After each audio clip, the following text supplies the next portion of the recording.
So very good morning to all of you, ladies and gentlemen. And thank you very much for inviting me to be doing the inaugural address at this seminar on changing business imperatives in IT development for domain innovation. From what I heard from Mr. Ghosh, I'd like to congratulate the good work being done by the University of Petroleum and Energy Studies. I certainly like the information he shared with us, especially on trying to become more and more relevant to the industry. That's something which I thought was very refreshing to hear from the education institutions. We'll talk a little more as we move forward. And also, especially, I guess, his experimentation in academics in making sure that there's an MTech program in tech law degree. I certainly like to laud them for this initiative in conducting this roundtable. And though the MC missed out, I honestly stand in front of you more in my capacity as the chairman of NASSCOM as opposed to anything else. I did the stint all right as the executive council member, but finally ended up being the chairman since last 3 months. So let me therefore change with you a few perspectives on the IT industry at this point of time. What I believe is the change that we are seeing in this industry. What I believe that the challenges that are being posed by this change. And finally, how does innovation come into human resources? I'm sure you read this fairly often in newspapers, but just as a data point, sharing with you a few facts are, the IT industry has grown tremendously large. For the financial year closing March 2015, the published numbers are about $148 billion is what, how large this industry is, out of which almost about $100 billion is from pure play IT, no, not pure play, sorry, take that back, from IT services, and there's about $48 billion which comes from internet and e-commerce. In that $100 billion, of course, there is about $70 billion of export revenue, and about $30 billion of it, which is the domestic revenue. While I think there's lots of debate that goes on saying that this industry has slowed down at this point of time, yes, I guess if you talk about mathematically speaking, year-on-year growth rates will certainly show that it has slowed down. But look at it from a slightly different perspective of absolute addition of revenue. That hasn't come down. If you look at the growth projections we are making at this point of time for this financial year, we're talking about a 13% growth rate, which means we'll add yet another $20 billion of revenue this financial year.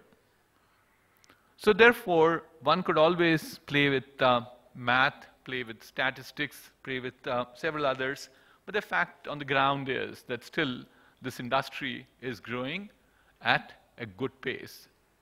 $20 billion of additional revenue that will get added this financial year. That's not a small sum of money at all. What makes us believe that it will be continuing to do this is that the IT spend all around the world continues to be with a positive momentum. Currently, I think the spend is somewhere projected at about $2.3 trillion, growing at about 4.5%. And the IT outsourcing spend is growing at about 10%. And India is singularly the largest country in the world as far as outsourcing is concerned. We have 55% of the global market. And a third point I'd like to make is that today in the organized sector, IT industry continues to be the largest employer.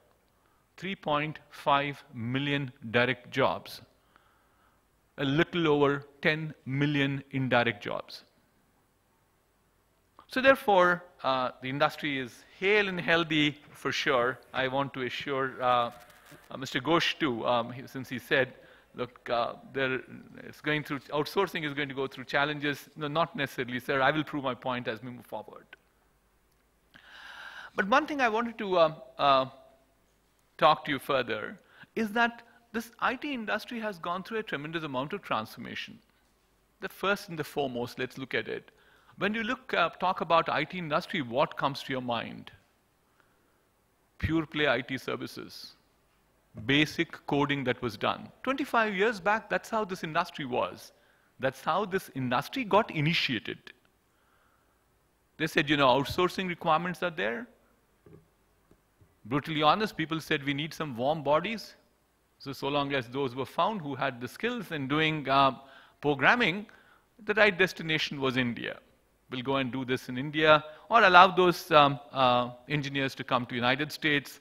The need was there. They went ahead and increased the H-1B allocations all the way to about 165,000. I'm sure you're aware it's down to about 65,000 now, in spite of the fact the industry has grown so dramatically. So there was a need for warm bodies, and they went ahead and did that. But on number of dimensions, I'll tell you the contrast, but on one dimension, that is the IT services itself, or the IT industry itself at this point of time, is not any longer pure play IT services. Still, it contributes the majority of it.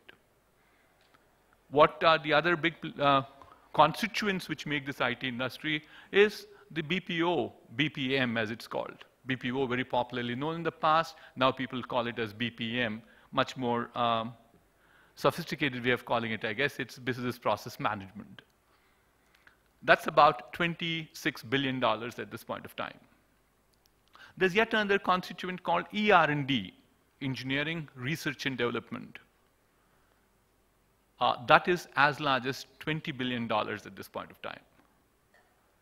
And more interestingly, you'll also find there are 400, we have 400 what are called as the GICs, Global In-House Centers. Global multinationals decided that the best place that they can do ER&D or software development or product development was India. And they decided to come and open up their own houses here. And that's a large constituent of the IT industry too. There's no denying at all that what Mr. Ghosh said a little while earlier, that product is one thing we need to focus on. A smaller constituent of the IT industry today is the product. You can put different numbers on top of it. I don't want to hazard a guess because there's so much amount of research still being done as to what that right number is. But it is a smaller portion of it, and certainly that's the one which also needs, that's the one which needs attention at this point of time. But quickly I want to say that product will not replace service. What we have seen all around the world, product will require service. There's an interplay between both of them. We need to supplement. We, as one other association calls it, we like to be known as the product nation. Yes, I think that's a great thing to happen, but I think the services will supplement the product too as we move forward. Certainly, if you look at this, this is one aspect of it. I talked about the volume in terms of quantitative terms. I just gave you a flavor of how these dimensions are different. But I'm sure many of you are aware this industry is almost like 25 years old. NASSCOM is 25 years old. We celebrated our 25th anniversary on 1st of March this year. But there's been an enormous amount of transformation that has occurred in this industry in terms of the type of work being done. In every facet that I've talked about, pure play IT services, or it is the BPM, or engineering, and so on and so forth. Very honestly, closer to my heart and what I do in my life for my living is run an engineering services company. Where did we start? We started engineering, and there's a component called GIS. If you're not familiar, it's Geographic Information Systems. It talks about all about science of all about what's there on the land, inside the land, about the land, and so on and so forth. And what was the service offering that was at play at one point of time? Was digitization. Basically, we took paper maps, digitized into a digital format. Much before people talked about digital world, we were doing it 25 years back. creating this digital world for every customer around the world. And we had other service offering, which was to convert paper-based drawings into a CAD format. Now, fast forward 25 years and see what does this company do. We today provide what we call it as design, build, operate. We design products for our customers. The MC was quite gracious enough in terms of naming some of my customers, whether it's Boeing, it's Airbus, it's Bombardier, it's Westinghouse. You can name any of those large multinationals who have got large multinationals in manufacturing. We design for them. Design includes engineering. We now are building products for them. And more interestingly, we are operating those products with an IT as a backbone, all right. IT is the enabler for us. So also that old service offering we had in GIS, what has it transformed itself? It now gets into a mode of plan. We can plan networks for customers. We can help them build them. We don't touch the brick and mortar, all right. And finally, we allow them to operate these. We have now operational excellence in terms of number of name the best of telephone operators around the world, whether it's the AT&T or the Verizons or the Telstras around the world. They still take our services in terms of operating their networks. So therefore, the point I'd like to make is there is enormous amount of transformation that has occurred in terms of the service offerings that have happened in this country. It's not true and valid with me. I'm sure there are a lot more stories that are there which are a lot more appealing than what I shared with you so far. The constant between all of these is one thing, and that is change. Change is constant, number one. Number two, velocity of change has improved, increased. Number three, predictability of change has become lower and lower. We can't predict what is the change which is going to come by. That's the environment in which this industry is operating. That's the challenge we have, because I'm trying to get down to who operates this industry thereafter, is that it is certainly a change which nobody has anticipated. Take another two good examples that people talk about. We talk about digital world these days. Digitization is important. But I think what we have also seen, and it's a good coinage that somebody put it for me, is dematerialization of this world. Look at Uber. Uber is not an IT company. It's a taxi company. It's completely dematerialized the concept of a car. You don't have a taxi car any longer. Personal cars of people can become taxis. What did Airbnb do is that the hotels are dismantled. People can rent out their own homes at this point of time. And all that, the backbone for it, if you look at it, is one key driver, is software. It's the IT. So therefore, there is an enormous amount of change that is occurring, a paradigm shift with the customer. Customer expectations are completely changing. Mr. Ghosh talked about it, and I briefly said about it too, that originally they came here because of cost arbitrage. And today, I think he doesn't, he thinks that's the baseline for him. What is he looking for? He's looking for many more things beyond him. Very honestly, and please pardon me, I might be sounding a little difficult on this part, but he actually wants us to think on his behalf. He doesn't want to do any more innovation. He thinks that's your job to do it. He thinks that this is your problem to solve the issues. That is how the transformation has occurred to this industry. So therefore, the requirements from the customer are changing at this point of time quite dramatically. And as a result, we need to definitely move in the right direction too. Further, if you look at the customer expectations, customer was very thrilled, overjoyed with the type of process excellence that outsourcing companies provided. We said, look, we can get you the best of quality. CMMI, SCI, CMMI, level 5, I. That's the level of quality that we could provide to people. ISO 9001, 2000, --. So quality standards were the best, but will that be enough today from the customer? No, he wants you to be much more agile. And he's got into a model where he says, look, I do have some unmet demands of mine. And you ask him, what are they? And typical answer is they're unknown. You need to dig deeper into my business and find out what are those unknown, unmet demands of mine. That's the expectation of the customer. So the customer has certainly changed. What does it mean to us? We need to put together new service offerings. We need to certainly adopt newer technologies. We need to get into a mode where we become very transformational and client-centric in terms of what solutions we provide to our customers. What we will also see that, you know, today we already see globalization, but I think our belief is the customer expectation is there'll be more amount of localization. It'll be global, all right, but he also requires local presence. That will be a big transformation that we will see. You go back and analyze the numbers that are there with large companies at this point of time, and you'll find the local presence in terms of numbers, headcount has increased. That will reflect back anyway in terms of billing numbers itself. On-site versus off-site numbers, if you go and do an analysis, you'll find that number is more inching towards 60% on-site compared to 40% off-site. May not be 60, it varies from company to company, anywhere between 52 to 57 is what we have seen.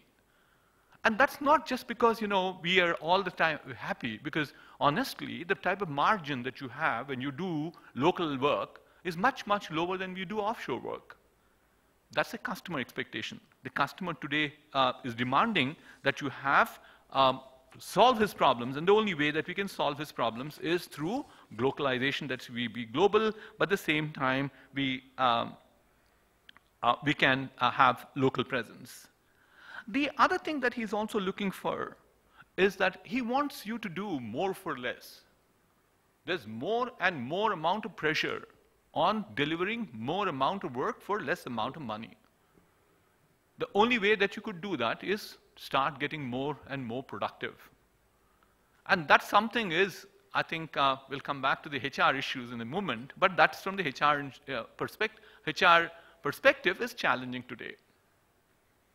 We, brutally honest about it, is that got into a mode of more of entitlement, sorry, I didn't get the word right, entitlement. Because I think understandably it is true too. Who corrupted those engineers on the floor? I keep saying I, when I mean I, the leadership. Why? Because, you know, you had growth rates which are 40%. So therefore, you know, slowly but steadily the percentage increases for 15%, north of 15%. Every 2 years, people were expecting a promotion. And then we also taught them to say, listen to the customer carefully. Just do what he tells you to do. That's what we did. So therefore, he stopped thinking. Customer stops thinking.